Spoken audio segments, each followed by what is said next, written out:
¿Por qué el tipo de interés que de verdad importa seguirá subiendo pese a la quietud del BCE? Repito, ¿por qué el tipo de interés que de verdad importa seguirá subiendo pese a la quietud del BCE?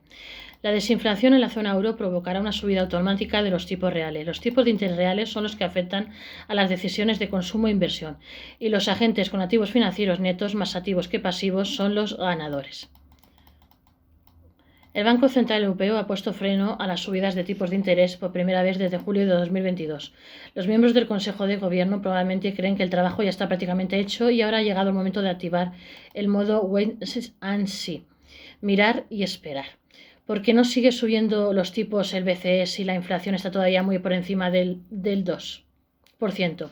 Aunque la inflación siga por encima del objetivo, lo cierto es que los tipos de interés que importan de verdad, los que afectan a las decisiones de familias y hogares, van a seguir subiendo en los próximos meses casi en piloto automático. Por ello, lo más probable es que el próximo movimiento del BCE no sea ya una subida de tipos, sino que más bien lo contrario.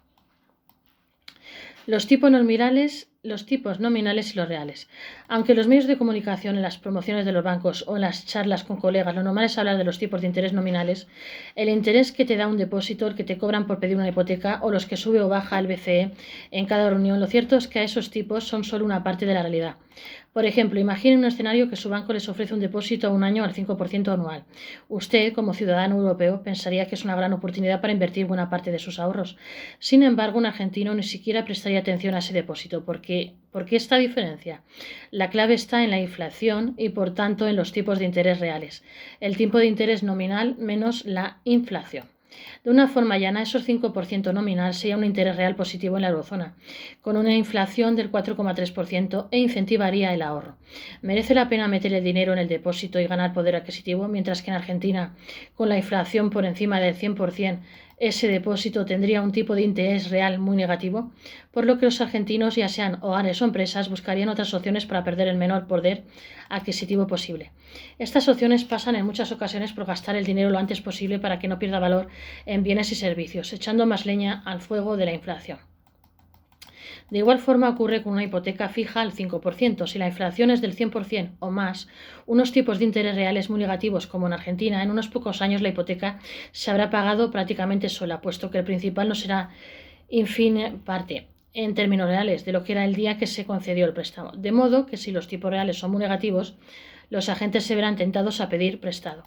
El precio individual más importante en una economía es el tipo de interés real, el tipo de interés ajustado a la inflación. El tipo de interés real afecta a las decisiones de los hogares sobre hipotecas o préstamos para automóviles. Da forma a las decisiones empresariales sobre la construcción de fábricas y la inversión en capital e influye tanto en la formulación de políticas fiscales como monetarias. En resumen, el tipo de interés real es un factor crítico en casi todas las decisiones a las que se enfrentan los hogares, las empresas y los gobiernos para decidir si hay que gastar ahora o más adelante. Se sentenciaba en un documento de la Reserva Federal de Minneapolis que analizaba los tipos de interés reales a largo plazo en la economía. Es por ello que la toma de decisiones, consumo e inversión de familias, empresas o gobiernos están influidas de forma consciente o inconsciente por los tipos de interés reales. Si los tipos de interés reales son positivos, es más probable que familias, empresas y gobiernos tiendan a ahorrar más en detrimento del consumo y la inversión, lo que en el corto plazo debería enfriar la demanda agregada y los precios. Este escenario también depende de lo que se conoce como tipos de interés neutral. ¿Por qué suben los tipos reales en la eurozona? En el caso de la eurozona se prevé que la inflación mantenga su tendencia a la baja, desinflación, de modo que si todos los demás se mantienen constantes, los tipos de interés reales tenderán a subir.